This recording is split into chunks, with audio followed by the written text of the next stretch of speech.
So let's start. We will have a big chance to meet all the lecturers during lunch. So let's move on to the next speaker. Our next guest is very special. He's, I think, considered one of the pioneers in ecotourism.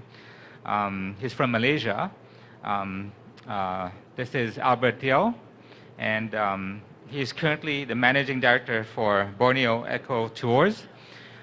He's active in the tourism industry for over 40 years in Sabah, Malaysia and Borneo. He manages hotels. He's a tour operator. He has an eco lodge. He's a consultant for the tourism industry. He lectures in universities in Malaysia and in Australia.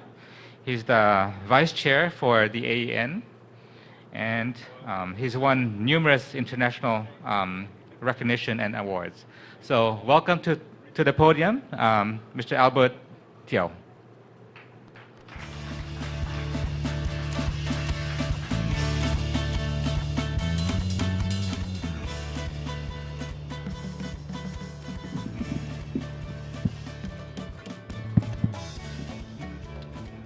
Very good morning.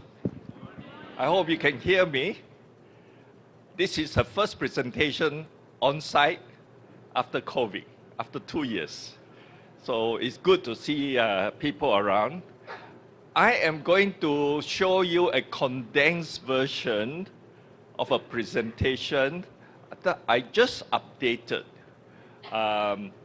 33 years experience running my company in 33 minutes. That's impossible, right? 35 minutes, goodness. Yeah. It's very hard to talk in 25 minutes, huh? Okay, because I like to tell stories, right? So I think it's quite interesting if I can tell stories. I was running my family business for 14 years as a hotelier. I got bored because hotelier running for businessmen, you can't do tourism much. So I decided to go to inbound tourism. And after working a few years, I said, I need to go on specialized tourism. You all know the term blue ocean, right? And red ocean strategy. So I want to go into the blue ocean strategy where not many people do, so I don't have to compete so hard with the red ocean players. So in the blue ocean, this was so hard to do ecotourism because that time it was new in 1991 when I started. I had to learn everything.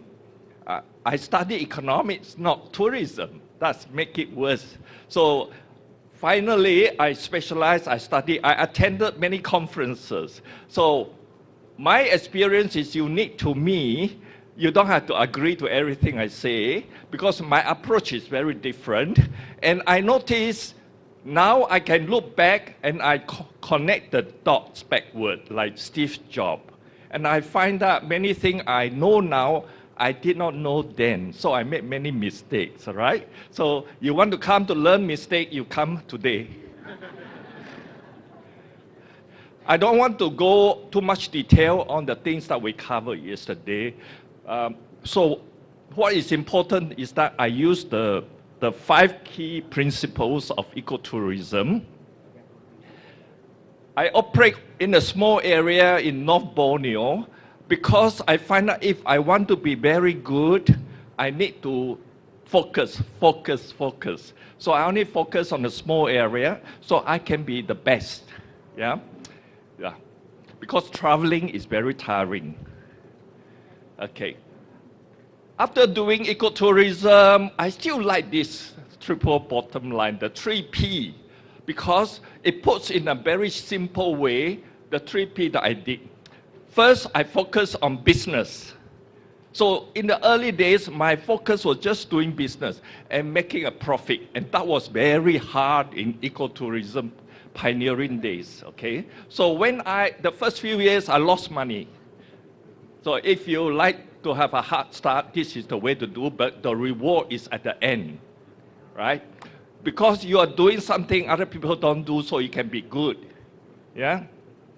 By the way, I only handle about just over 10,000 tourists a year. I don't handle a lot. Yeah. Okay. The interesting thing about the 3P is I focus on the profit first, and then later I focus on people, employees, and the community, the environment. Yeah. So it fit in very nicely, the 3P bottom line. I know yesterday Mariglo talked about the four elements, components. That is my lodge. I didn't build the lodge first. I built the lodge a few years after because somebody said you need to pay cash every time you put the lodge. So that gave me a lot of inspiration to build my own lodge because otherwise my cash will be stuck in all the deposit and the tourists don't show up, or my cash flow will dry up. So for financial reason, I started my own lodge. After 30 over years, this is my office. My office in the beginning was rented space. So it takes many years to build out the business. So what I show you today is incremental. It's a slow progression. The lodge has been expanding and growing, but now capped at 40 rooms because I think anything too big is not going to give you personalized world-class service. So we can't be too greedy. We have to be very good at what we do. So I focus on quality a lot. Yeah? We can go overland. I will jump back and forth, my tour company, the different area. We can go to the jungle, which is 2.5 hours from Sandakan, the nearest town. Yeah. You can see a lot of this on my website, okay? I have different websites. The nice thing about my lodge is that I was looking for a piece of land, and this landowner said, can you buy my land so that you can give job to my people, my children, my grandchildren, because it's hard to get land. But after I bought the land, and this is the third time, finally I got the land. The first 2 times I failed, and I wasted 2 years of those time. So it's hard always to look for a piece of land with the ethnic traditional group of people. Remember, they are not used to working with outsiders, often get cheated and all that thing. Finally, he let me buy the land, and I gave jobs to his children community. But he paid a heavy price. And this guy, in a way, inspired me because when you work with the community, there's always this suspicion between outsider and the local. And that is the hardest cultural issue you have to overcome. He got ostracized because of me, because he sold the land to me. For years, they left him out. But they didn't see what he foresaw. He had the vision to create jobs, but they don't have. So when you, like Laos, Thailand, Philippines, you have so many different communities. I have 34 ethnic groups in Sabah. I have the same problem. And working with different culture, religion, race is always a big challenge. The hardest part of working in tourism is dealing with people. Yeah. You see, after I built, my lodge was flooded. So I almost went bankrupt. So ecotourism, you work in a different environment, be prepared for crises like that. My generator had been lifted up every time the flood level went higher. And my staff was catching prawns and fish in the garden with a net. So interesting life. 20 over years later, the lodge get transformed better and better. But when I started, it was very simple. I did not have all the money. So don't be over ambitious and build a 5-star and you run out of cash, because first 5 years you're not going to make money. And then I had to rebuild my lodge 2 times over because of termite. So it is a very expensive experience. Yeah. But there are rewards. You get to meet people like Sir David Attenborough, BBC producer, and a lot of famous people, Judi Dench, who come to the lodge as well. Imagine simple folks in the village. My first encounter with the village people when I went to the house is the parents would never let the girls to work in the lodge, number one. They were all hiding in the kitchen when I came to the house. They are so afraid to meet outsiders, let alone tourists. Now, many of my staff are girls, can speak English, unheard of, but it takes 20 over years. So be patient. Be patient, it takes time.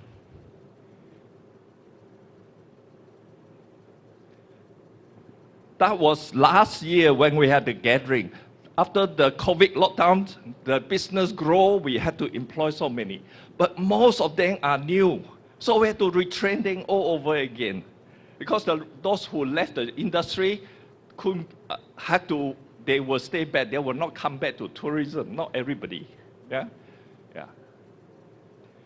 So it was if you want to create job opportunity for rural people, this is one of the best way. Employment, because I learned from the many books I read, employment is the first step to get people out of poverty. Give them a job. Don't give them fish every day. But very hard to do. I'll share with you why. Yeah.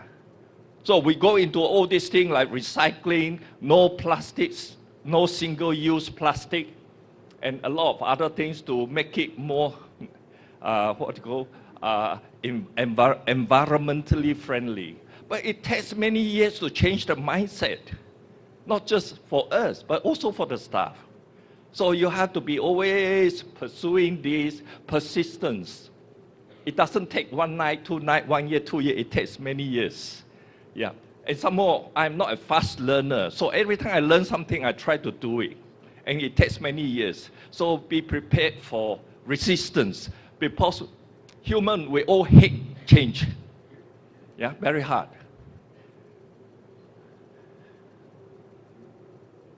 So over the years, we collect a lot of rainwater because the tropics, it rains a lot. Yeah? And the solar is so good, provided the trees are not there. But after my first phase, I built the second phase, I decided to cut as little tree as possible. I will show you why later. Yeah? First phase, no trees on top, because I want to reduce the footprint. And by doing so, my solar worked very well. But the second phase is the opposite. So different environment work differently. When I was in Cairns, Australia, I learned that, the boardwalk, very nice, well done, very nice, I like that. In Borneo, it rains so much, the rock is so fast, it's unbelievable, yeah? So this is the phase 2 at the bottom, phase 1 at the top. All the deep pool is filled with recycled rainwater. Yeah. And I didn't realize water dipping in the pool is so important to Australians. They have to have a dip for half an hour also good. So finally we discovered the tourists love water. I think they like to read by the poolside more than the water. From day one, we use electric motor for the boats. So you have to have a difference when you do ecotourism. The USP is important. Don't copy other people. Do something original so that you can talk about it.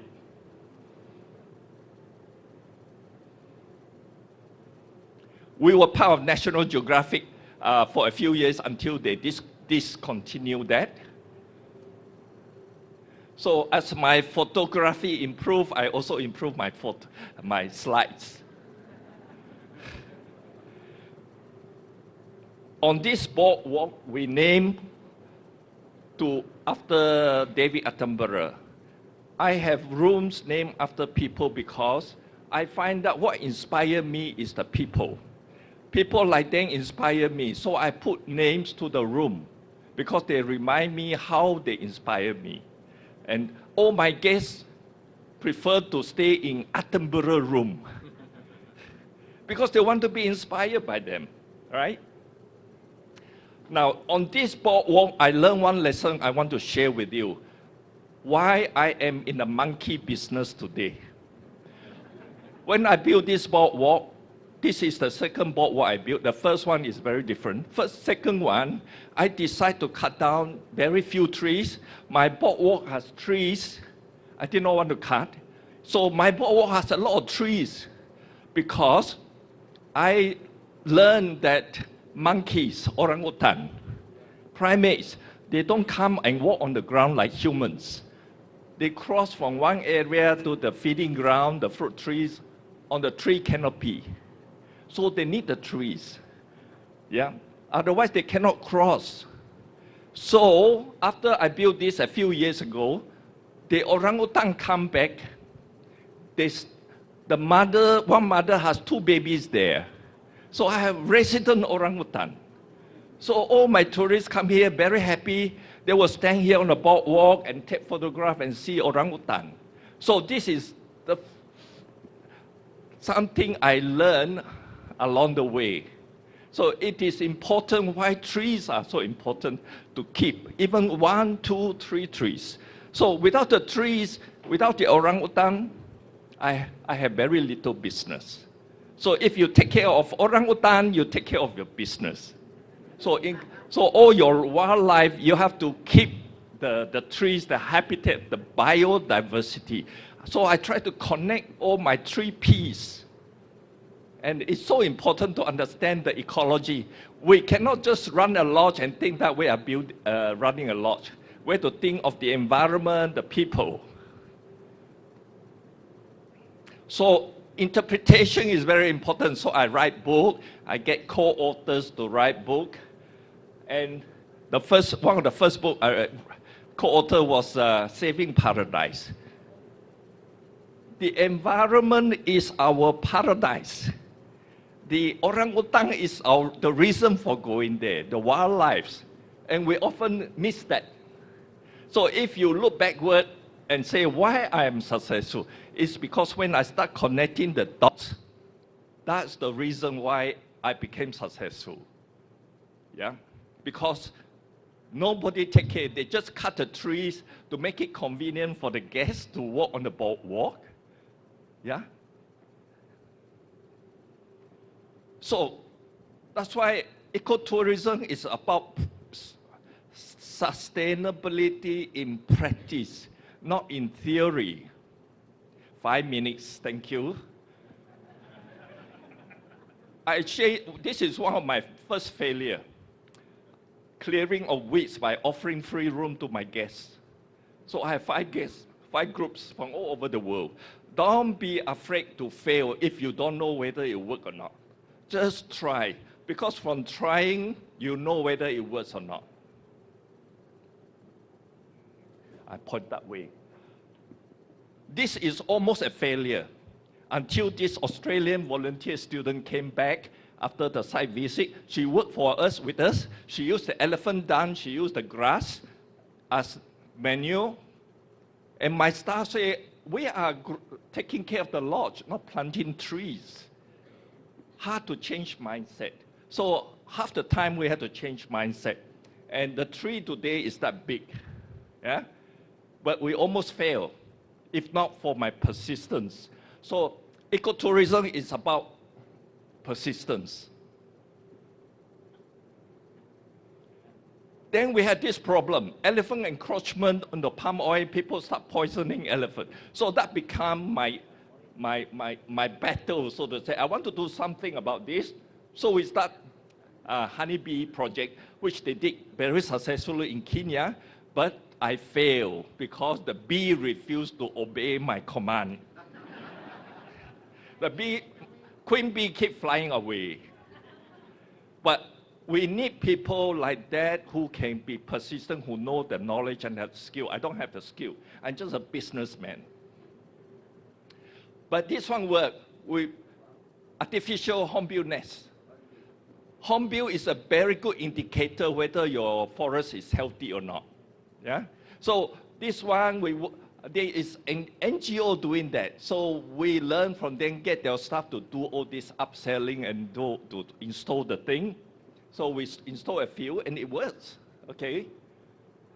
The interesting project, over the years, I say it's harder to do tree planting, to grow tree, than to buy a piece of land which has not been cut, which was going to be cut for rubber plantation. So I buy this piece of land over there with a green roof to use it as a conservation research center. So after I finished, COVID came. So I haven't seen the result yet. So this is the building now. Yeah, Fernando, who is with me at the back, he came, he was monitoring and ensuring this project get off the ground. So if anybody want more detail, go and see him. He was the one carrying all the problems. Okay, so this is a research facility now. Yeah. This is to get people to understand the impact of ecotourism, mass tourism on wildlife there. So hopefully we can conduct more research, because university has a very important role to play. They can speak to the community better than we can. Yeah, because we are interested party. Now, I use the other people under my NGO. I create my own NGO because I find that half the time I spend was writing paper to get money, and half the time it doesn't get any money for me. So I set up a mechanism within the company. Every tourist who come here, I contribute a part of it. So over the years, I have raised a lot of money to do my own project. So that was my business model. First, we start with welfare, charity project to raise them out of poverty, provide water tanks, medical camps. So we did many of these projects to help community. But we realized very soon they were not happy because they were thinking that they should get more of it. Yeah? They were becoming what we call dependent on us, like they depend on the government. I learned later that this is called toxic charity. Okay? Very important, a revelation to me. I didn't know that. I thought I was doing good. How come I was doing toxic charity? Okay? Okay. Medical camp, dental clinic. But all they want was to extract their teeth when you do dental. And today we say, we have committed a lot of things. 1 minute, thank you. So we find that charity cannot get you out of poverty. Charity and welfare should be a step to get you into the door. Once inside the door, you have to change your strategy from charity to development, people development. And that is a better strategy. But it's harder. It's very hard. Okay, so we set up a meeting, NGO for them. We create a lot of value, human capital, training them. This is way back 20 years ago. This is a success story I share with you. I saw this plastic bottle. Sorry, it's going to take 30 seconds at least. Plastic bottle one day on the roadside, 20 ringgit per bottle. Mineral water bottle, virgin coconut oil. I say I can easily improve it to $45 by using glass bottle with branding, all the information. I committed to read 13 books imported from US to read about virgin coconut oil. So eventually, if I do the arithmetic, I increase the profit margin by 500% just by doing that. So this is the skill that we have to help the community how to increase their profit. But we don't want to get involved in the running of the business. Okay, these two are very happy. They meet me and say, thank you very much. Now I can buy a car. The motivation was getting a Hilux so they can carry the coconut. Okay, this is a big failure. My most successful overnight failure is this project. I built it over 300,000. The earthquake in Borneo came, 2015. It's made of bamboo, that's why it's not very good. Very nice, just like Laos and all the other places. Then the earthquake, the riverbed rose 30 feet and reached the campsite and wiped it off. So be prepared, but I didn't expect the riverbed to rise so high.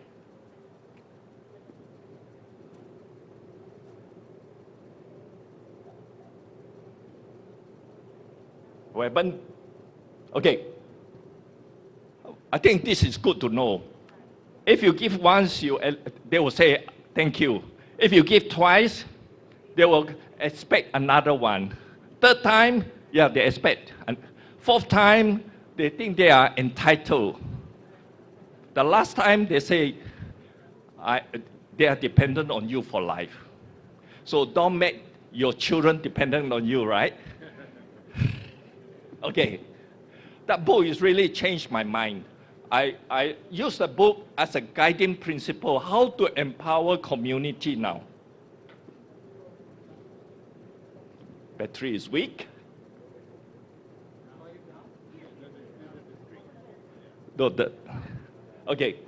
No, this is just a quick one. Sorry, I'm taking time. This project is interesting. The community one person owned the land. The elephant used it to cross the river. So he said, should I cut the forest down or I get your help so that I don't cut the forest? So we say we'll bring the tourists there. At the lodge, we sell the tour, he will be the guide. So we bring the tourists there and he keep the land, which is fantastic. And he earned the income from that. So we equip him with skill and all that. So at least he can make income without cutting the trees. And that's him, Musaling. We decide to go to empowering community. A few more slides. We get the potential entrepreneur. We give them an incentive 5,000 each for the winner. We select them, we train them before the presentation, and a panel of judges will select the best 5. Each one will get 5,000 Malaysian. And then we guide them through the process, make sure the coffee, the Rafflesia conservation, the sewing group, and then the entrepreneur for the ladies, they will be successful after that. So this is the handing ceremony, the training. So they have to be trained by our team. This is, even if they fail, at least they learn something. If select few, we bring to Bali, to Bali to learn how to make bamboo structure. Then we have a competition among the community to build the best homestay. I have no time to read this, sorry. So you have toxic charity, you also have how to detox charity. That is the book to read if you want to detox charity. Yeah. So these are some of the things. So ecotourism has a role to play with community development, empowerment, but it doesn't provide all the solution. You still have to work on the mindset and all that, yeah? It's very challenging. If you like challenge, this is a good thing to take up. But transformation takes time. It may take one generation, as in my case, but I think it is more sustainable than welfare and charity. Some of the awards, we got the award for that. UNWTO gave us an award from charity to social entrepreneurship award. So that was in 2013, almost 10 years ago. Thank you. Sorry. Thank you. It has to be an abbreviated version. It's too much to talk about. Thank you. If anybody wants to ask questions, please see Fernando.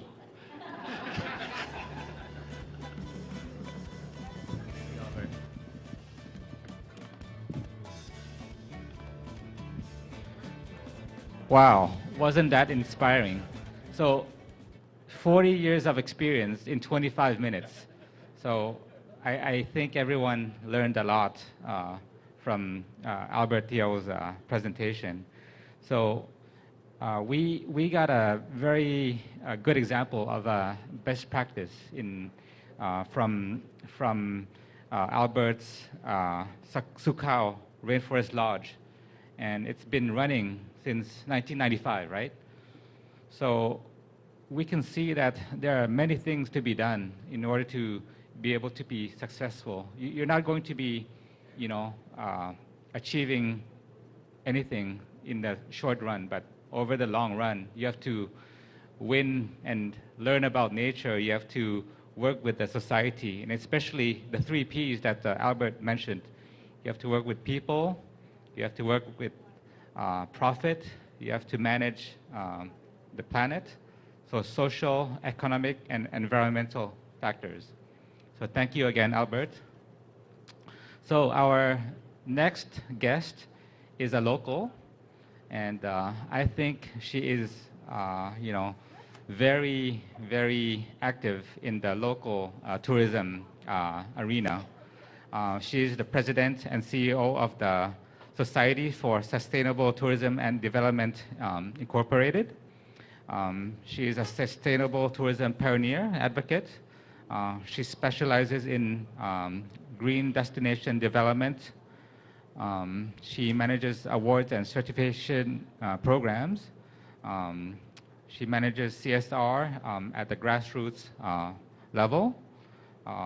She is a consultant and advisor for the local government in the Philippines. She is also advising national, regional, and community-based organizations in Southeast Asia. She is a founding member of the AEN and the vice chair, and she has worked with the UN WTO as a partner, and she has a lot of experience as a hotelier, managing luxury resorts, travel agencies, lifestyle events, and MICE events. So she's been living in many countries, in Singapore, Peru, Japan, Indonesia. So let's meet the real person. Susan Santos de Cardenas, please be welcome to the podium.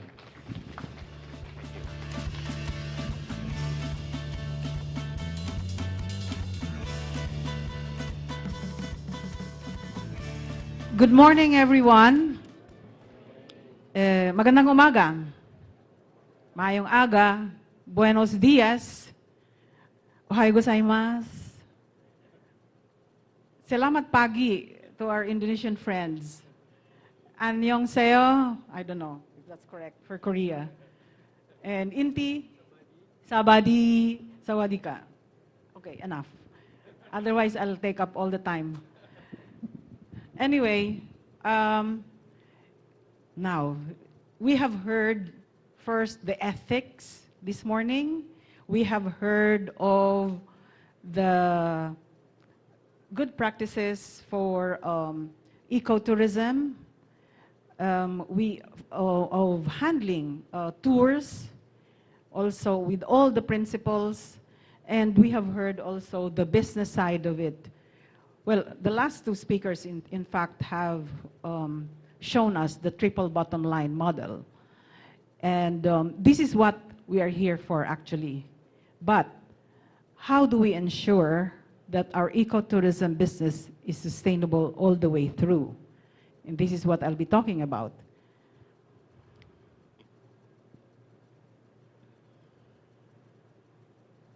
Now, I don't know how to put this up.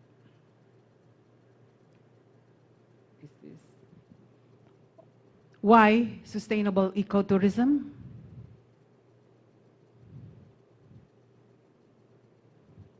Is this sustainable? This is a subject very close to my heart. I used to work here in this island for 10 years, in the 90s. From 1991 to 2001, I worked in this island when it was still pristine. And when I came back in 2010, I was invited as a guest speaker for green events, and I literally cried in 2010 when I saw it. And this is what inspired me to do the sustainable tourism initiatives, because this island was very close to my heart. It used to be so pristine. There was no air conditioning, there was no electricity, there were no transport, but we had the time of our lives. What about this? By the way, this is also the very shore of that same island. The photo on the right, on my right. And this is the El Nido. Do we want more of this in our 7,600 islands?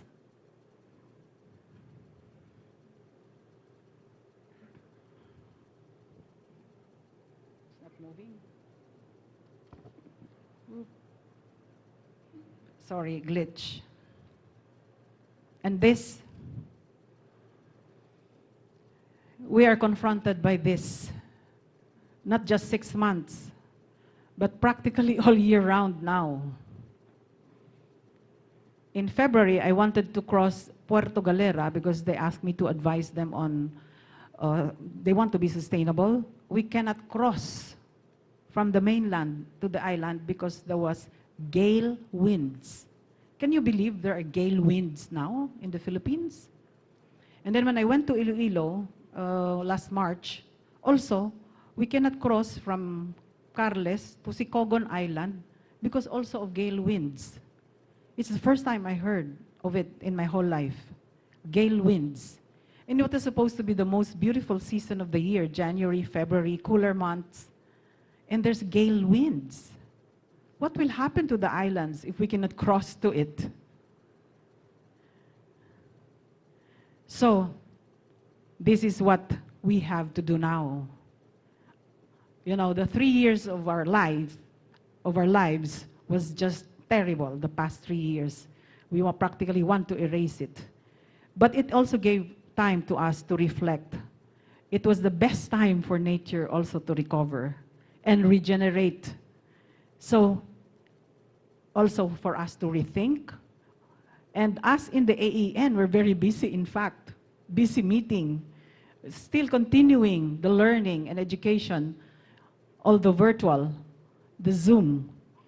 But this is now the rethinking. So, we are all raring to go back, right? To travel. But are we eco-travelers? We want to get more value now. We want to recover the 3 years that we lost.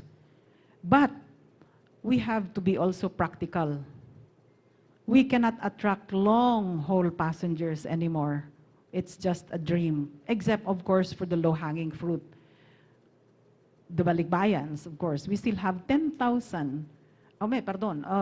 million foreign workers. You know, the bring home a friend, the bring home a guest. That's our low-hanging fruit. And then, but we have to involve the local stakeholders and hotels and tourism providers to attract new groups, to attract longer stays, quality visitors, and inclusive, to immerse in the culture, food, and of course, inclusive tourism. Tourists will not go because you are sustainable, but they will avoid you if you are not. So, just the backstory, I started in this, and I started in the Boracay Initiative in 2010. I moved on. Well, Boracay is, it's all actually a heartache for me, because when I first worked with the Environmental Management Bureau about it, it's, we have to make the inventory of the resources, the natural resources that Boracay had. It used to have 9 swamps. And in 2010, we found out the swamps are no longer there. That was my aim, to recover Boracay, to recover the beaches, to recover the swamps. Why are the swamps important? Anybody know? Why is the marshland important? Why? They collect the rainwater. So there will be no flood. That is the point. But 2010, rain a little, Boracay is flooded already up to here. Do you know that? Anyway, so I said I have to do something. I started the Boracay Initiative, and then no more swamps in Boracay. I was invited to Coron, and I have my partner. I met Al Linsangan, who is my partner in Coron, who is, by the way, also part of the Tagbanwa tribe. I don't know if Al is here. Oh, Al. Well, we know it's history. It was history in the making, and when we said that. And I asked the help of the UNWTO, the UNEP, United Nations Environmental Program, and all the other international organizations that I used to work with, because I used to work in Peru, by the way, and that was my experience, first-hand experience in ecotourism. But I'll tell the story about it later.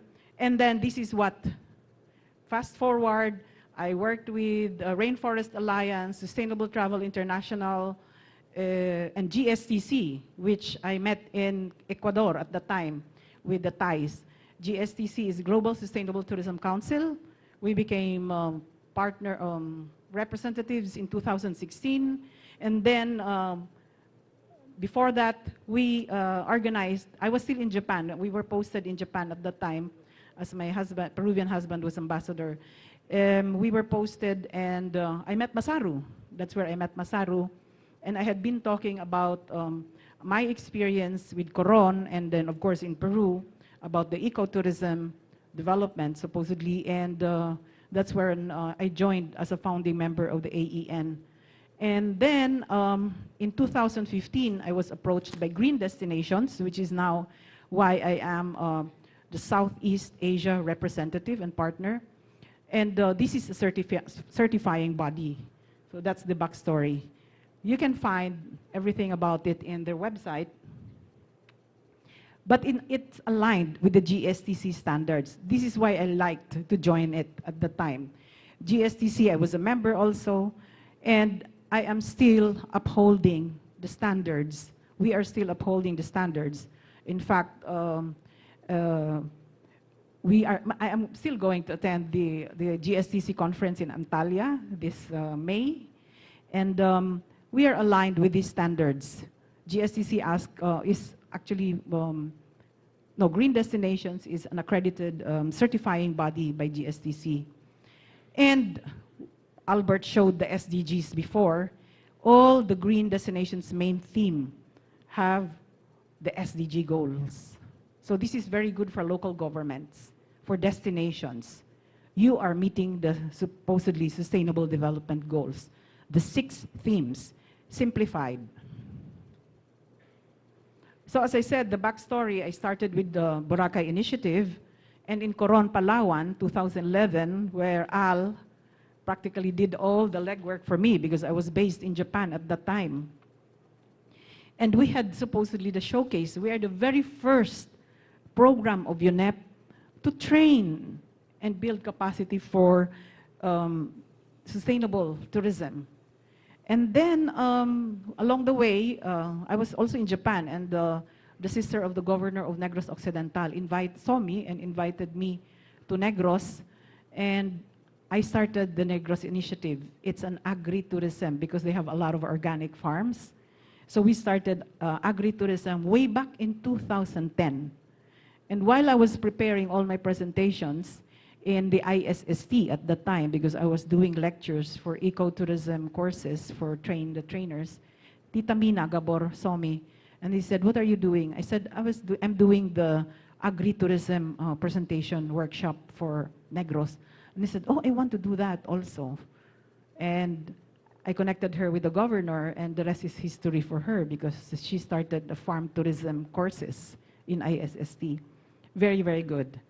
And also, so as I said, we founded the Asian Ecotourism Network, And in 2019, I was invited by the Tourism Promotions Board to help coach and assess the community-based tourism. For GSTC itself, we handled 4 national conferences here while doing everything being based abroad. It was Randy who was joking. He said, "You are the only Philippine representative who is not in the Philippines." I was doing all this while being based abroad. But we were able to do it. And funny, because we did the first GSTC National Forum in Boracay in March 2018. Masaro was our guest speaker then. And in April, they closed the island. We also did some training in, some kind of training, orientation in Davao because they demanded it. They requested for it. We flew all the way to Davao, and then we also invited Randy to the National Convention of NEDA, the Regional Development Councils, and also the travel exchange with TBEX, the Travel Business Exchange, supposedly for businesses also. And we also flew Randy there. And this was organized by one of our partners here, Angel Bognot, who is with Afro-Asian Events and Afro-Asian Travel. So they, together with Mina, Dr. Mina Gabor, we are also guest speakers with Randy. While doing all these things, as we network around Asia, Thailand has already adopted some kind of GSTC. GSTC trained there a lot, right? And also Indonesia, because as soon as I arrived in Indonesia when we were posted, we were invited right away to a workshop. Remember, Ari Suhandi is my partner in Indonesia, and right away they did a framework also for Indonesia Sustainable Tourism Council. And for the Mekong destinations, we have our sisters there who are doing sustainable tourism initiatives in Cambodia, Myanmar, Laos, and Vietnam. And of course, here, right now, we are here, almost all of us, the board of directors of Asian Ecotourism Network. But as I said, this is the background of why I am so passionate about this, because as luck would have it, I met my Peruvian husband, who is ambassador of Peru to the Philippines at that time, and the rest is history. He brought me to Peru, and I was able to work with this company, Incaterra. Masaru told the history of ecotourism, the formal history, but Incaterra at that time was just doing conservation in the Amazon, and they started to build the lodge. But in fact, they are also observing ecotourism long before it was trendy. It's a company based on ecological research and conservation funded by tourism. So they had developers. You can look them up in the internet and their website, and you will see beautiful things there. Authentic nature travel in Peru.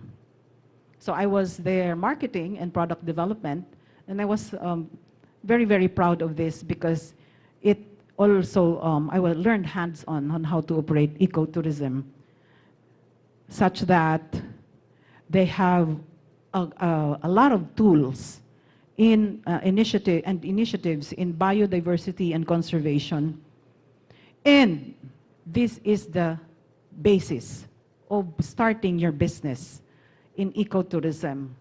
Must be the baseline, the inventory of your flora and fauna and the species in the area, so you will know what to conserve and protect. Right? You agree? So, for example, in Boracay, when they knew that the white beach is just in fact a sandbar, do you know that? We have to know the geographical makeup of the place as well. If it was just a sandbar, why build 1 million resorts there? You know, it used to be just huts, you know? And then now, no, not an inch. Well, anyway, that's history, that story, sad story for that. But this is the basis of ecotourism development. you know, they have an inventory of even the ants. This is my favorite story. 365 ant species in the Amazon. Do you know why? We will go there later. We can see the story. By the way, shameless plug, AEN members, AEN board, we will have our national costume. And some of our foreign delegates, if you can be international costume, we will have a photo taken in the biggest tree over there later. The biggest tree in the forest is protected by the smallest species. You know why? When I was translating this from Spanish to English at that time, I said, langgam? Ants? Why do we have to account for this? It protects the tree. Because when a predator pecks at the trunk of the tree, the colony of ant will pull it down and bury it. There is no such thing as free lunch in the environment. That is the biggest story for me, you know, I mean, the learning. So why we have to have an inventory of the butterfly and the birds and all this? Who are the pollinators in the forest? Duh! Do we plant trees? Seriously. I mean, up to 50 meters high. So, all this is what they call the balance of nature or the eco-balance. This company, since 2007 when I worked, we already do carbon neutral travel. Carbon neutral travel. Okay? We have to know that.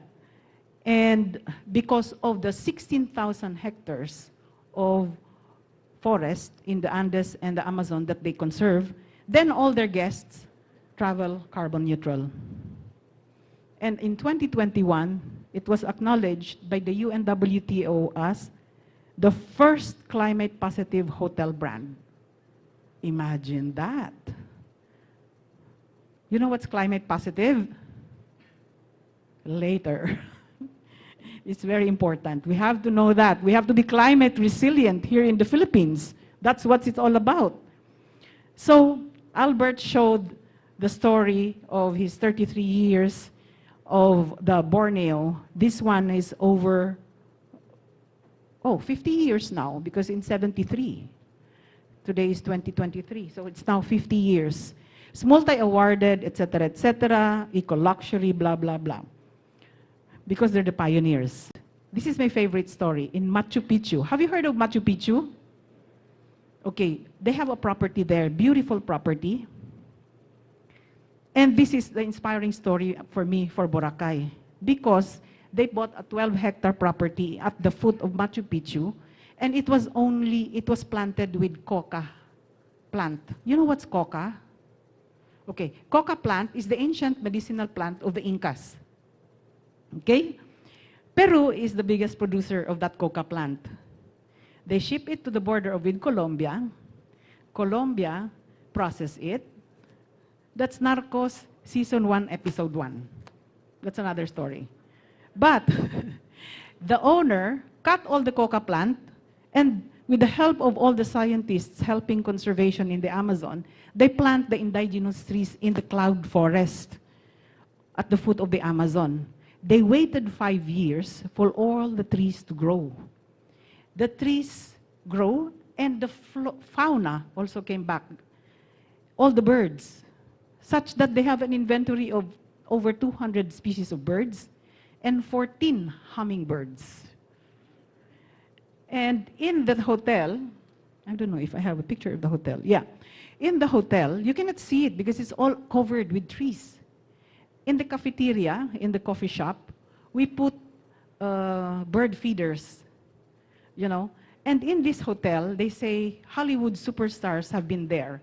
Mick Jagger, Heidi Klum, Demi Moore, Antonio Banderas, you name it. They're all there. They've been there.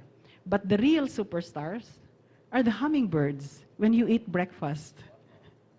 Because the guests eat early breakfast in order to go to Machu Picchu. But they're also serenaded by the birds. Beautiful experience. But in fact, they go there for Machu Picchu, no? And in situ, there's 272 species of orchids grown naturally. I have, na-distract ako ng 5 minutes. Kanina ako yung nagsasign. I have translated the book of the 272 species of orchids from Spanish to English. It was a gift to all the presidents during APEC 2008, and also the summit of the presidents of EU and the Andean community. Fast forward, Inca Terra in Sacred Valley of the Incas. Well, this is not ecotourism, but this is more of community-based and also agritourism, because it took them 5 years to build the farm first and employed all the community before building even this rustic hacienda-style, ranch-style hotel resort. And everything you eat there are from the farm, including quinoa pancakes. So it's actually also the most Instagrammable property in Sacred Valley. Beautiful. You're surrounded 360 degrees of the mountains. Now, that's the mountains. Also, Robbie earlier talked about mountains and ethical, but this time, I went to Playa del Carmen, where I had also our partner and my sister in GSTC and Green Destinations. I want to observe and see for myself which are the sustainable businesses there. And this is one of them, the Rio Secreto Underground River. This has 3 miles of underground. They worked with paleontologists, geologists, hydrologists, before even admitting any visitor. 12 kilometers long. I went there, I went in my best resort attire, and I have to take it all off because we had to put the sanitized wetsuits because they don't want to contaminate the water. And we had to take off even, the sunblock or even makeup, because you put, and then you put it there, the oil spreads in the water. That's how pure it is. And why it was pure? Millions of years, But us here, we jump into the canyon, we go into the caves, and then jump into the water, and who cleans those millions of years of clean, pure water? I don't know.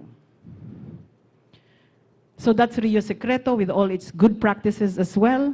As I said, they have worked with a lot of associations, also supporting groups in order to maintain it. They have their own water recycling, they have their own material recycling, etc., etc. And limited capacity, by the way. Only 8 people at a time. But of course, in phases. So 8 first, and then after a few, when they already reach something, they are timed. So only 8 people at a time. So as I said, hydrogeology and paleoclimatology studies. See, this is how we should protect our caves and underground rivers. Then this is also my favorite. This is a massive, in fact, massive resort development, but they only built 13% of the property. 87% is used in conservation of the marine and coastal biodiversity. At the right side of the photo, there's the turtle hatchling. Those net, people are off, guests are off limits to that. It is not open to guests. It is not ecotourism to do turtle hatchling, release, whatever. No. It should be off and should only be left to experts. So this is why I stayed there, studied all the back of the house operations of these resorts. And you can look them up. Actually, it's not published how they do it. They gave me this, at the time, this thick book of their sustainability report, and it was certified already by EarthCheck. That's another certification body. And so many reports on all their operations, such that, and oh, this is a short one. They have also sargasso. Sargasso is seaweed during spring, April, the month of April.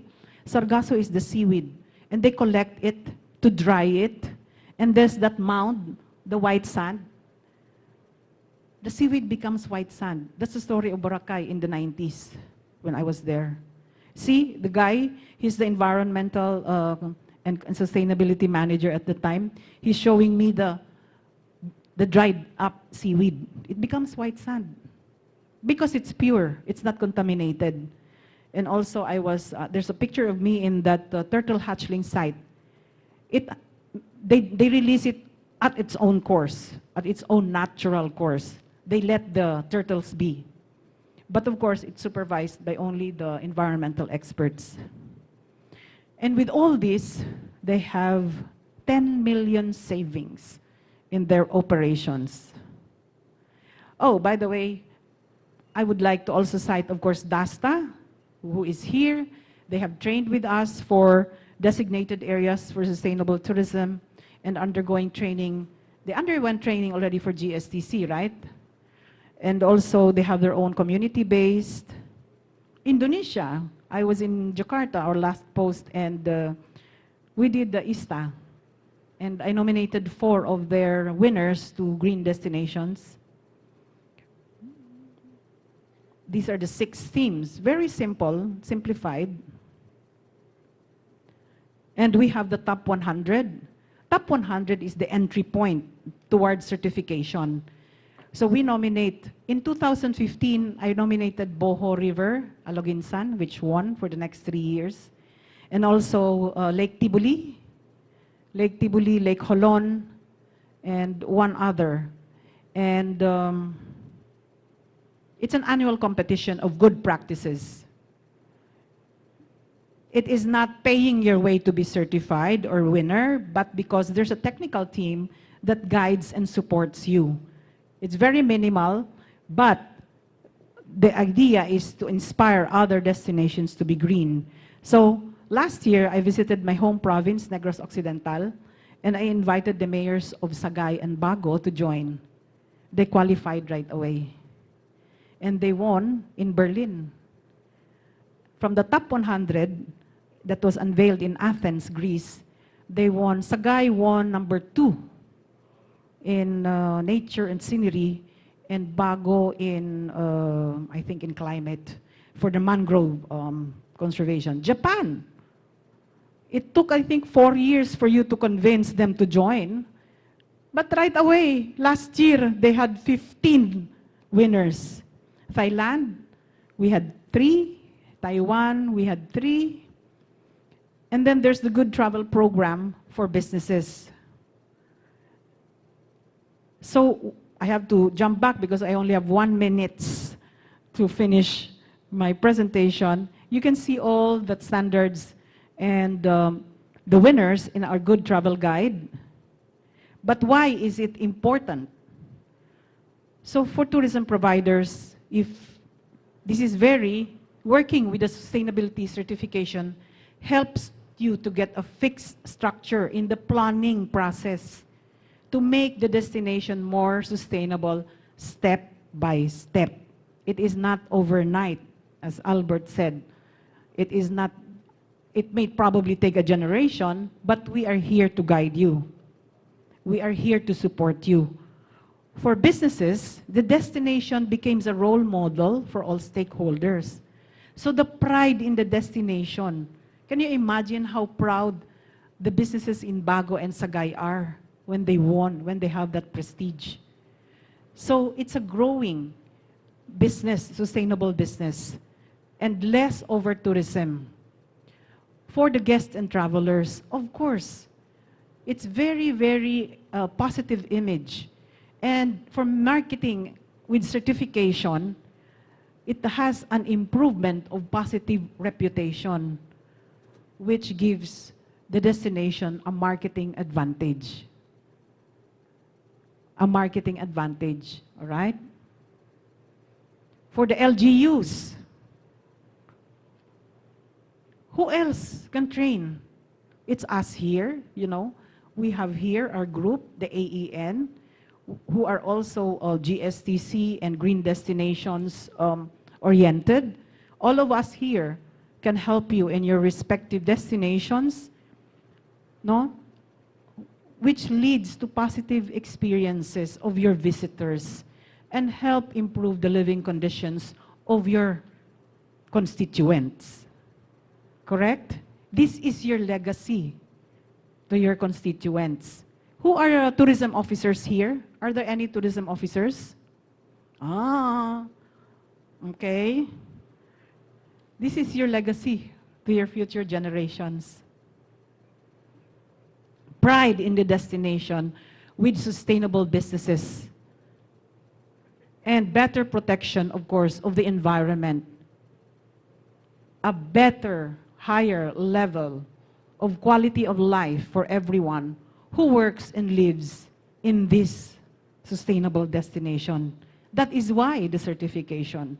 Who makes sure that you are sustainable today? Okay, you learn a little. Next year, who ensures that? Who knows, right? But we are here. We have this network. We have the GSTC, the Green Destinations, and AEN to help you. And most important, this is the future of tourism for us, especially here in the climate vulnerable Philippines. Glasgow Declaration, I don't know if you've heard of it. You can Google it. But it's technically for us in this climate vulnerable country.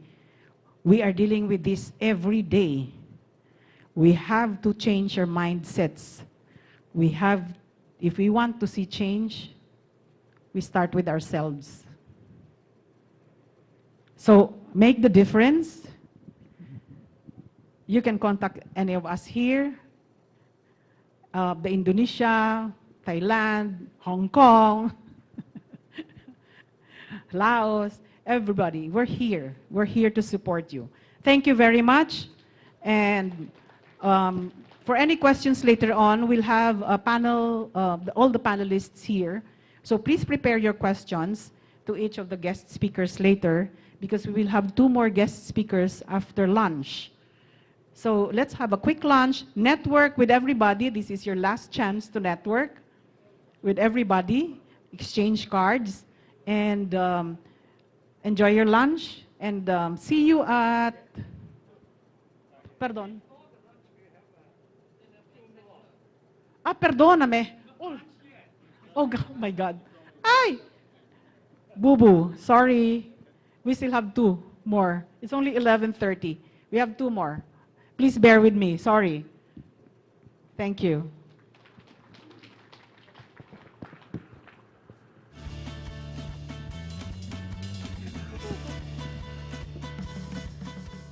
Thank you very much, Susan. So we saw 4 speakers, and I think Susan's presentation gives another aspect about ecotourism, and that is the importance of certification in sustainable ecotourism. So what are the benefits of being certified? You have many stakeholders. So we have the businesses that can improve their cost, their access to customers. We also have the guests and travelers who benefit from this certification, local government units, and of course the environment and the communities. And Susan gave us very concrete examples of her experiences in using her GSTC standards to improve, their standards, whether it's at the Inca Terra in Peru, at the Rio Secreto, and the Grand Palladium. So those are very luxurious resorts, but they are able to use ecotourism and certification in their operations. So thank you. And I think we have 2 more speakers. maybe the organizer can tell us about the next process. Sorry, who is the next moderator? Okay, all right, thank you.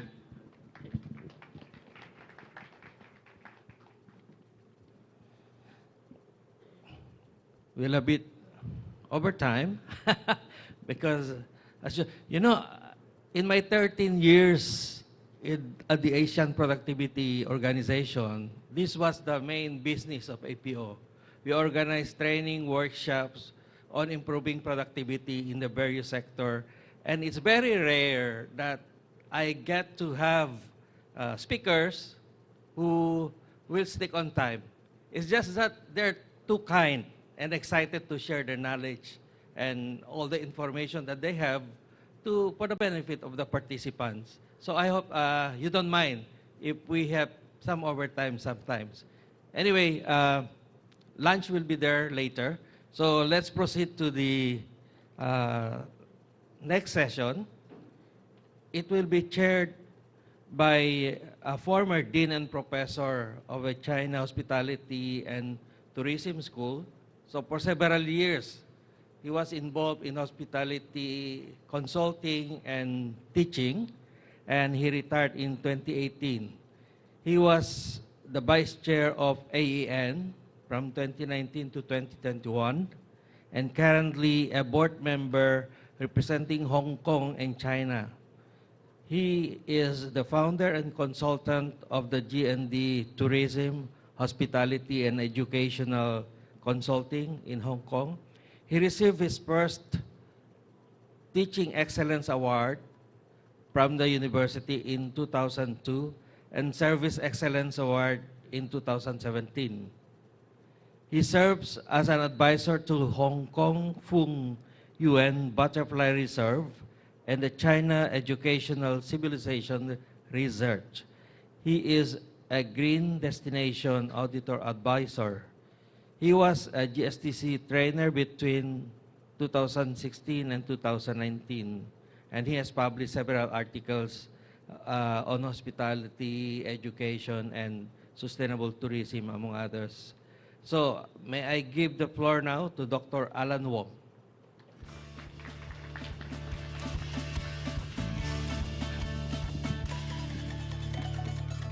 Sorry. Good morning. I'm a very stupid university professor. My language is not so good, and I don't know how to say hello to you in different languages. I only know that I'm from Hong Kong. I know how to greet in Hong Kong local dialect, and it is not Mandarin. Do you know what kind of dialogue we speak in Hong Kong? Cantonese. So I greeting you in Cantonese. 大家好. And Jackie Chan always say that. 大家好，早晨. Yeah, thank you. That's my greeting.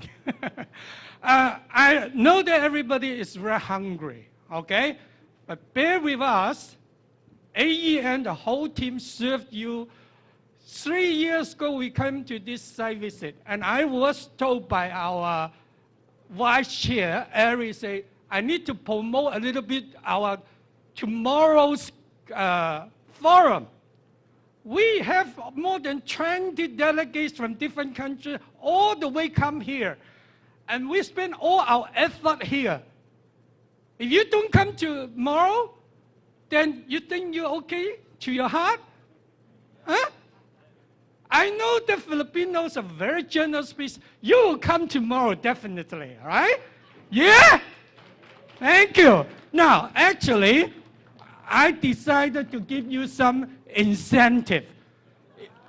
Now, this is supposed to be donated for lucky draw at the end of the day, but I have few more. If you come, I decide to give more of these cookies. This is might be like a fortune cookie, might change the life of the rest of your life. Please come then. All right, I'm sorry that I steal a lot of time as a moderator, but I am a responsible moderator. So I coordinate with my next two speakers. They agree to cut their time, not half hour, 20 minutes, 25 minutes. So you see, I'm a responsible moderator. Yeah? Do I need a round of applause? Thank you. Now, our next speaker, actually, I'm not sure you speak a little bit Korean. Dr. Shin Lim Soo, right? He's from Cheonnam National University, Department of Fishery, Marine Industry, Tourism, and Leisure. He is a professor of University Industry Collaboration, and he studied for marine biology from undergraduate to PhD till 2014. And his major in fishery resources and, I don't know how to pronounce that. I spell to you. First time I learned this word, ICHTHYOLOGY.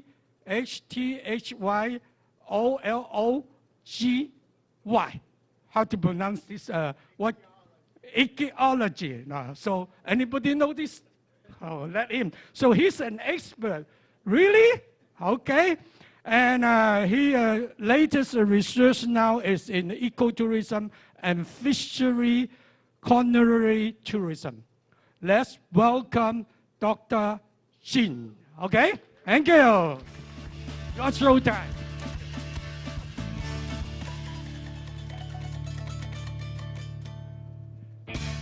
Mabuhay. 안녕하세요. Good morning, ladies and gentlemen. Actually, he's been nagging me so many times just to keep on the time. So let me do this really quickly. I'm also starving. Yeah. Yeah, my name is Lim Soo Shin from South Korea, and I just prepared empowering local residents as a marine tourism coordinator. So what marine tourism coordinator is, I'm going to explain about this. Yeah, there are 4 parts to explain about this presentation. So first one, introduction, because I'm here being first. So as you know, may I introduce myself to you first. My name is Lim Soo Shin from Korea, and I was studying for the marine biology first, and then after the graduation, I just really wanted to, avoid from the laboratory. So I just decided to study another field, so I could finally just found that would be ecotourism. So that's why I just get another PhD for the tourism part. So nowadays I'm studying for the culinary tourism by using fishery products and ecotourism based on the marine resources. So let's take a look about the marine resources first. I just defined there are 4 different marine resources. First one is like a mineral, like a natural gas, and second one is energy resources, and third one is living resources like organisms, and then spatial resources. So probably like in marine biology is like a third one, living resources belong to, and marine tourism could be spatial resources. So I would like to be combined.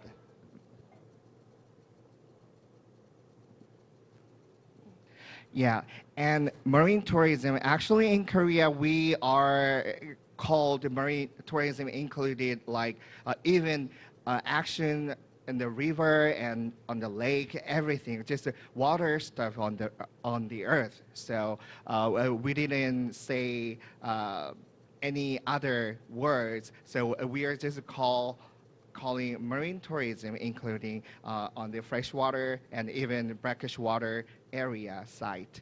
So I just defined only 4 tourism. So first one is a marine ecotourism, and second one is wellness tourism. Wellness is well fitness or well happiness. So it's kind of like a well-being programs, and leisure sports tourism, and then the last one is festival tourism. They are all tourism are based on the marine system and also tourism. But actually, from now on, I'm gonna think about more like eco because I thought that ecotourism is kind of like a spirit to do any other actions for tourism. So marine tourism has like unique characteristics because we cannot see in the sea, in the water, right? So it's limited vision and also limited action. And then, so that's why we just need to know about the sea more. So we just need to get some knowledge of sea, and then because of the water stuff, so they could be like happening a lot. So safety accidents. That's why marine tourism is needed a special education with skills development, I thought. So what marinator is, I just made it this word. I really like this word, but my students really hate that word though. Marine tourism with coordinator. So it's a compound word, marine tourism and coordinator, and it's special local specialists who are coordinating and monitoring for marine tourism and also to preserve and develop for the marine tourism resources. So these are their purpose. It's a conduction of consulting business by exploring, monitoring, and marketing. And also education of basic etiquette and safety, respecting local residents. And the last one is development of empowering local residents for marine tourism. These are marinators' purpose. And so we just designed about the certificate and kind of like a license for marinator because we cannot just drink outside wearing this necklace, right, name tag. So it's kind of like give them a sense of a responsibility. It's a duty. So that means like marinator could be, they are all like a local people, but local people can be specialists, right? So we just made the design for them. So these are like 8 chapters and 24 hours, the program course, training course. So first chapter, we are just getting together and make the orientation, and we are just making team. It's a team building program, and then understanding of marine resources first, and then tourism resources secondary, and then chapter 3, marine tourism fields and cases in the world. So we are just looking at, just recognize what kinds of, how in different various marine tourism system in the world based on ecotourism, of course. So, and then fourth chapter, we're studying about safety management. So practice for like first aid, like CPU, and life saving. And then we are going to take a field trip, visit somewhere like a delegate course for marine tourism and think about it all together. And then develop an organization, marine tourism. So we already just make the separate to making teams, and then every single team just make their own topic, and they're gonna just build up for the build up development. So it's called a development and organization. And then 7th chart will be monitoring and marketing. It's application plan technique for monitoring and marketing. And then last one, like a team presentation. So every single team just made their own presentation, and they're just have a present to other students, other people. I mean, so, and then we are just taking a really simple, easy test for the getting a certificate, and then we are doing completion ceremony.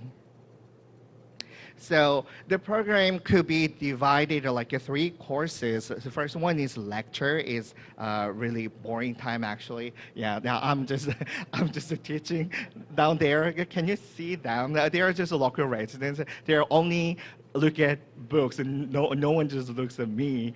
But it was really, yeah, good just to me as a class teaching, a lecture course, and then practice course.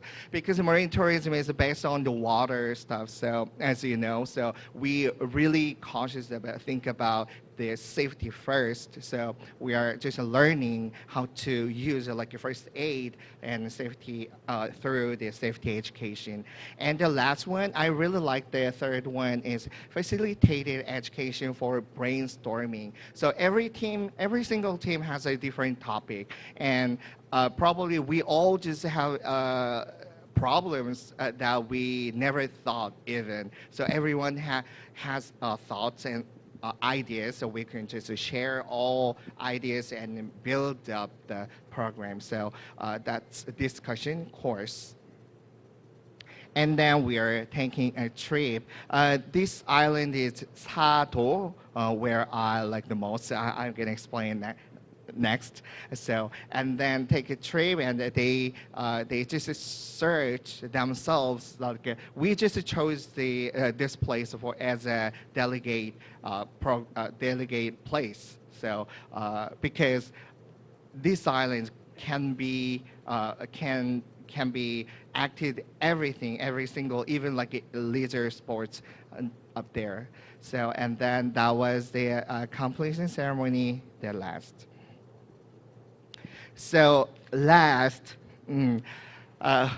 already last, yeah, the directivity for marine tourism. So I think ecotourism is needed to be combined or collaborated with other fields. So share the resources and cooperating ideas with not only local residents, with the government and local companies and local schools like my school. So I'm going to introduce my city and my school where is located in. Yeosu, my city is Yeosu. Yeosu is in the middle and southern area of Korea. And Yeosu is a peninsula, and it has 365 islands. So we just have like a birthday project. So you can visit your own birthday island in Yeosu. So because we have a 365 islands there. So especially Sado Island is down there on the left side. So we just made a Sado program. It's based on the ecotourism, but we can do everything on Sado Island. Sa means sand, Do means island. That means like sand island, right? So it's really actually famous for the dinosaur footprint. So it's kind of like a natural treasure in Korea. So no one, like a treasure, no one just visits there because we just want to hang out there, and we just want to do kind of something else really fun. So we thought about how about making this islands as an amusement park. So we just call it like a nature amusement park. So when you check in on 10 and then check out time is 15 because of ferry time. So for 5 hours, you can do anything, just do everything on the island. So we can explain this. So we can do 4 different types of tourism. So first one is we're calling that camping. Camping is camping plus picnic. So we can go on a picnic, but it's the style, the like a decoration is like a camping, because in Korea camping system is really boom up style. And then leisure sports, but we are not using engines because it's on the ecotourism. So no engine system leisure sports that we can do, and also healing zone. Healing zone we can take meditation or just do nothing, just for our mental. and then adventure. As I told you before, like it's famous for the dinosaur footprints, so and also several fossils. So we're educating to like participants and to find them, and then when you find the footprints and other stuff, and then you can just escape from the island, kind of like missions. So 4 different zones for marine tourism as a natural amusement park, but every single attendant should be take the first one, camping zone, because the educator educate people in that place about the safety and also how to use the program on the island. And then the last one is like cooperation. A part of cooperation is my school. And so I just made a subject at my school named Yosu Ocean and Travel Game. It's a subject name. So it's belong to like a marinator courses. So there are chapter 5, but actually it's going to be, it takes like 3.5 months because 1 semester. So students can learn about Yosu and Yosu Sea and also travel. So there are 5 chapters. First one is like about the water stuff, the water system, and second is the marine resources and tourism. Chapter 3 is safety and etiquette. And 4 is the development management, marine tourism programs. And chapter 5 is the marine tourism and culture. So we need to respect, and also we can develop, and we can just think, share the ideas all together.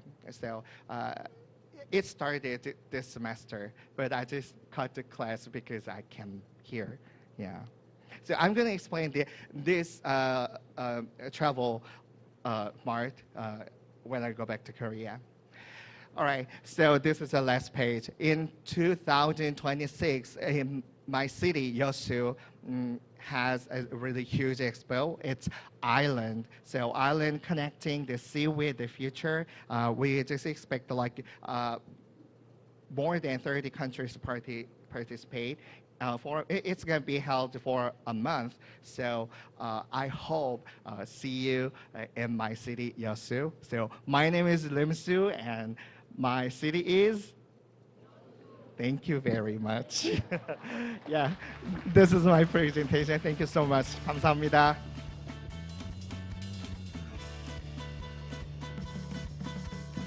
Thank you. Good timing, huh? Isn't it? Because you got a good coordinator. Anyway, Dr. Shin gave us a very good example of a marine tourism coordinator kind of skill development. It's important. I still remember on the first day, our vice chair, our princess, where's our princess? From Korea, Miss Miki, she talked about the future, the challenges, right? She talked about we have a strategy, we have an action, but we lack of people. We lack of the human resources. That's why this section is very important for education and ecotourism. And about my marine biology, I was studying in James Cook 30 years ago. I'm old now, you see, no hair. And then I was asked to take one elective called marine biology. And James Cook is high-ranking number 2. So it's very important. When I study tourism, I already know marine tourism is very important. You know the Great Barrier Reef? Huh? It's very fragile. And now it's almost gone now, right? My friend from gone, huh? No. So Rod here, right? My good friend. So anyway, it's a good example, and please know more about the marine tourism is very fragile. Okay? So I'm sorry to talk too much, and our next speaker, is my best friend, Kasu. Kasu is the founder of Daisa Susan Nature School since 2021 in Hokkaido, Japan. Actually, I've been to his school, and I've been doing some kind of consulting work with him before. It provides environmental education, eco tours, nature conservation, and capacity building programs. And he also runs forest kindergarten. Remember, since you were a kid, we need to educate. And horse therapy project with the local community. I don't know what it is, but it is really strange to me. He also served as the Ecotourism Japan board member, Global Sustainable Tourism Council, what you call GSTC, official trainer in Japan. He also served as a chairman for Hokkaido Adventure Travel Association, promoting sustainable community tourism. Let's welcome Kasu. Where are you now? Oh, just here. Okay, thank you. Oh, dear Alan. Mabuhay. Let's go straight into the topic. This is me. My name is Kazu Arai. At the local level, I'm a nature guide at Daisetsuzan Nature School, as well as Adventure Hokkaido, which is the inbound eco tour operator.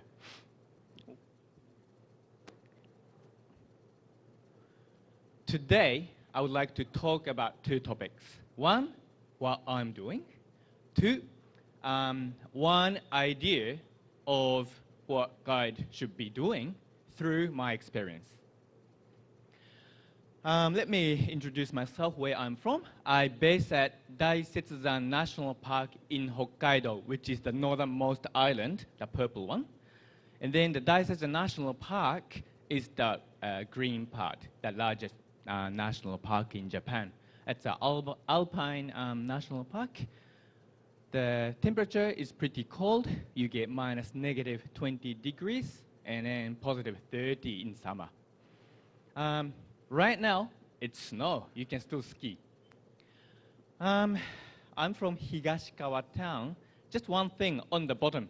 Our town, we don't have water supply by the government. There are 3,000 housings, but each house has a well from underground, which is good nowadays, isn't it? Okay, about our nature school. We have 4 projects that Alan explained before. One, experiential learning or environmental education in outdoors. Forest kindergarten. We have kids of 3 years old, 4, 5 years old, before primary school. Having them and then playing around in the forest. The teacher is a forest. Well, we don't have teachers actually. They learn from that experience, I mean the environment. That's it. So we provide the environment instead of us teaching something.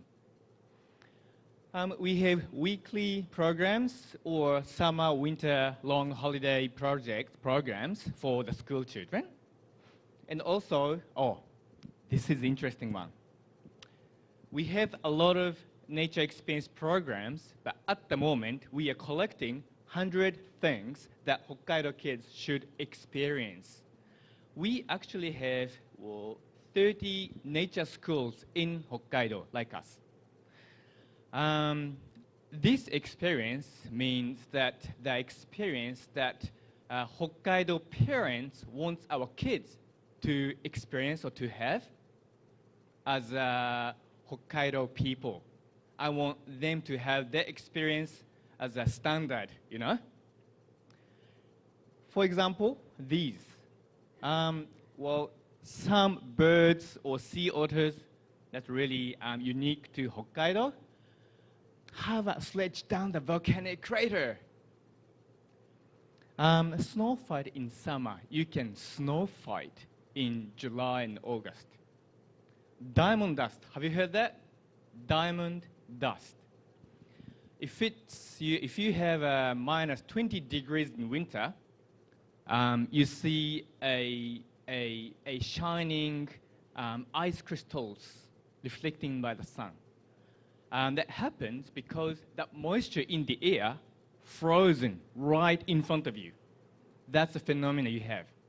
that's really unique, kind of strange, but we all know. These are the things we should have it as a standard. Have anyone realized that phenomena is a bit strange? Because you have learned in your science class, water changes from the moisture, liquid, and then solid. But if it's really cold, you get moisture, then solid. That's the things that really interesting, strange phenomena. These things we want to have everyone in Hokkaido. Oh, yeah, that is sledged down to a crater. So we have volcanic countries, we have a lot of craters. Don't worry, this is safe. But one far end, you see the steams, that's active. So these activities, you've got to do it based on the science research, of course. So as a guide, we are a communicator, but also you've got to know the proper knowledge. Yeah, and these, you can see these animals. You can do sledge or snow fights in summer. Also, we have Ainu, the indigenous people in Hokkaido.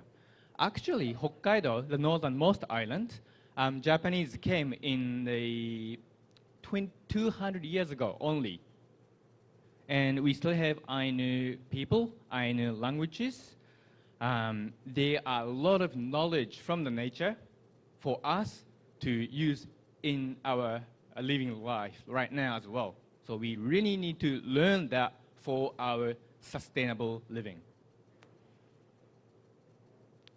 So that first one was the environmental education for locals or children. Now we use that activities into tourism, like this. Daisetsuzan as the intersection of alpine flora from north, south, and west. So you see a lot of diverse alpine flowers there. 2, visiting 3 environments of Daisetsuzan in one day, such as alpine area, spruce forest, and wetland in one day. Good, isn't it? If you don't have time, come on this one. Snow fight in summer and visiting a veggie farm. Let's say in August, you go on a trip in the alpine area, you walk on snow. Sometimes we bring beer, cool it down, have lunch, drink a little bit because you've got to walk back. Anyway, we do the first day. Second day, we visit a tomato farm. In Japan or our place, we have a greenhouse to grow tomato farm. So the tomato, they don't get rainwater, actually. The farmer come to you, says, look, I'm a tomato farmer. Do you know what it contains? It contains like 95% of tomato is water. Do you know where this has come from? Go down the ground, up to the mountain, the snow yesterday. Yes, that's why we as a farmers value the mountain, we need the mountain, we want to conserve the mountain as well. Thank you for coming. So these are the interpretation program. I really simplified, but what we are doing. So we put message on the tour for our living or to get understanding of us. Number 3, we do nature conservation project. We do a lot of ones, but this is the most bigger or iconic activity.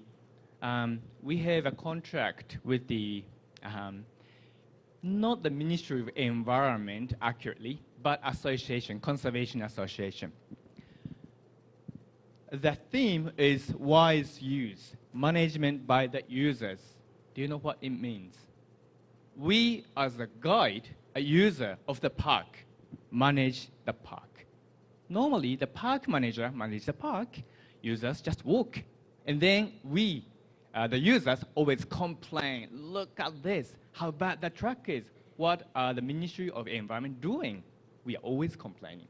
On the other hand, the government always also complaining, look, the tourists, they just go everywhere leaving the rubbish. So we close the course. It's not good, isn't it? So here's the idea.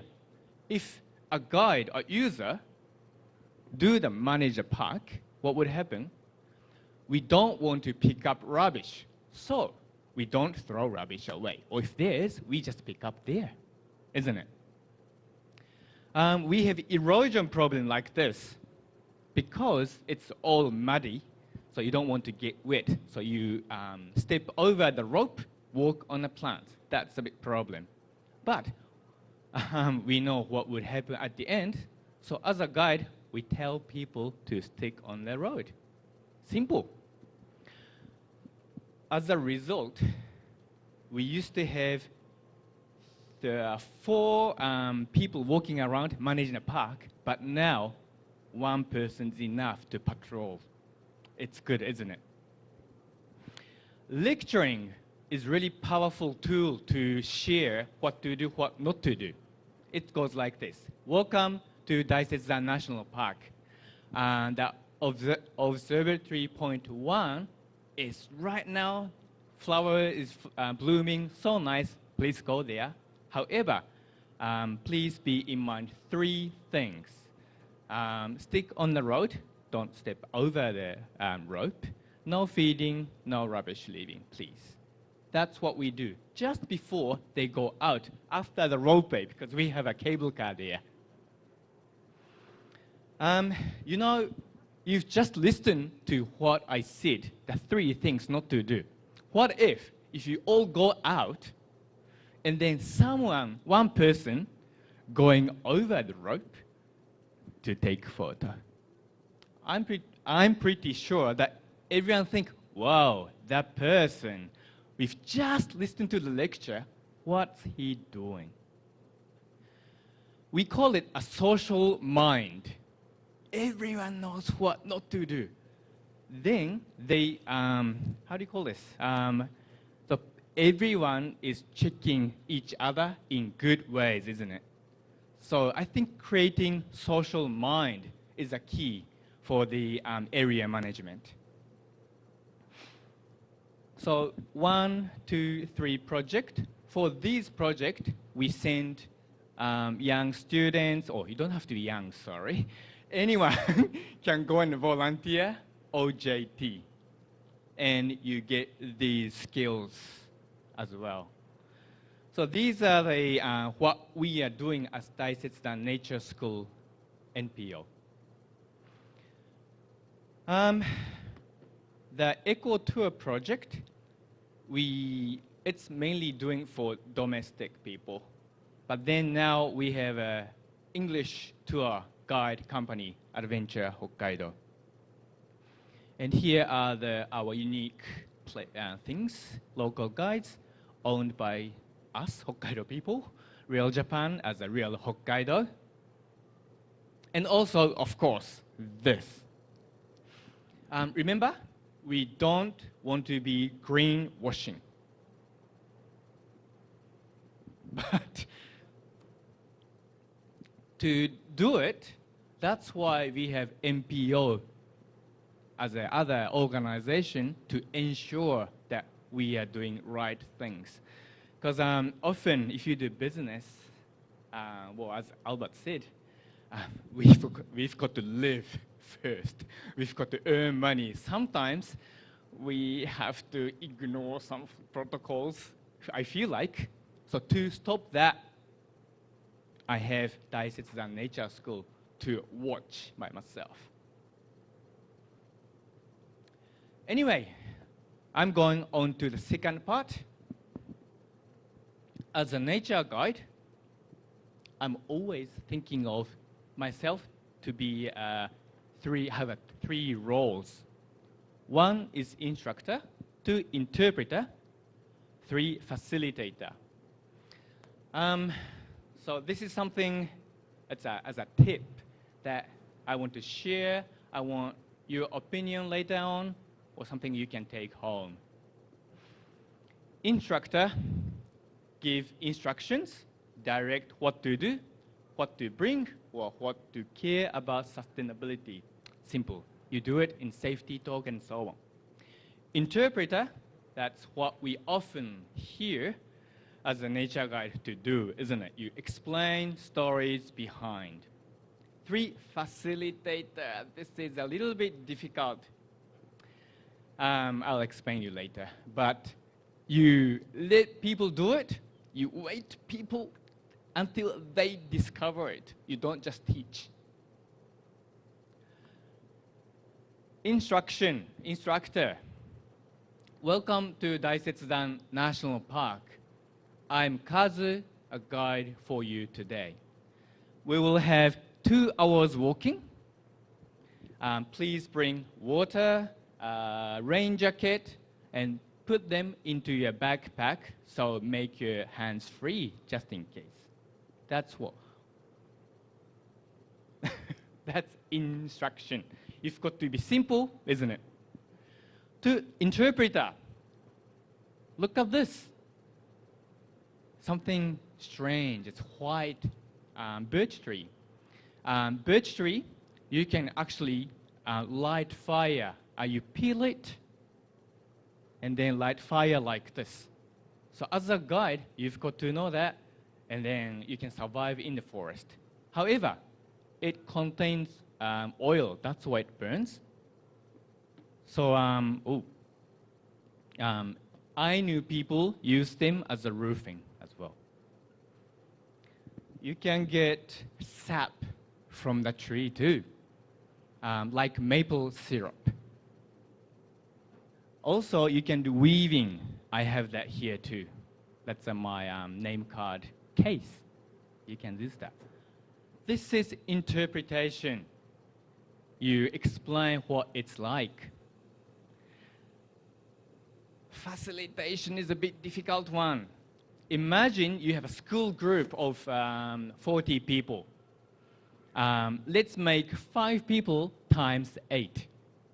I give them marshmallows, 5 matches, and then say, let's eat hot baked marshmallows by making fire. You have 30 minutes, go.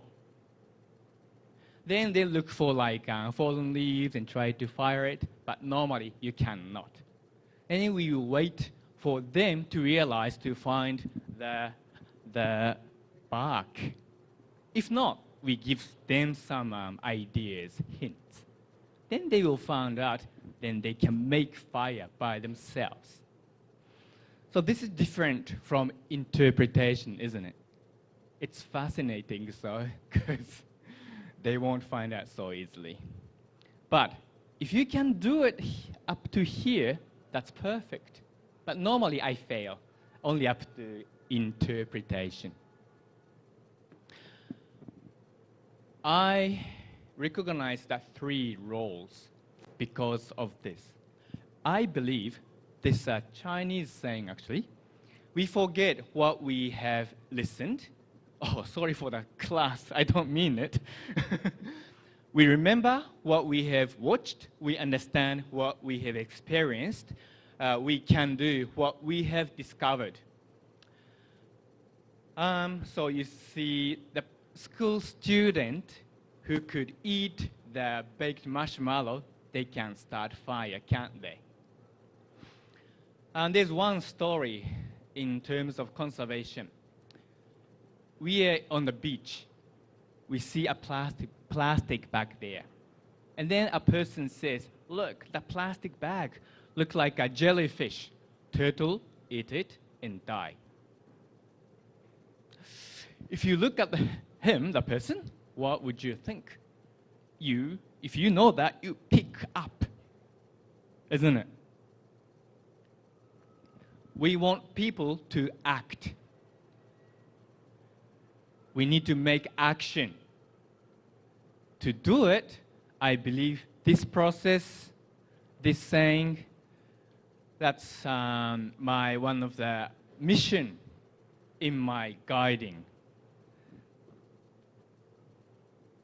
So to conclude, I just repeat this, and I think we can develop it. I just found out from my experience, but I'm sure there will be more and more and more actual actions on your side as well. Let's make beautiful world together. Thank you.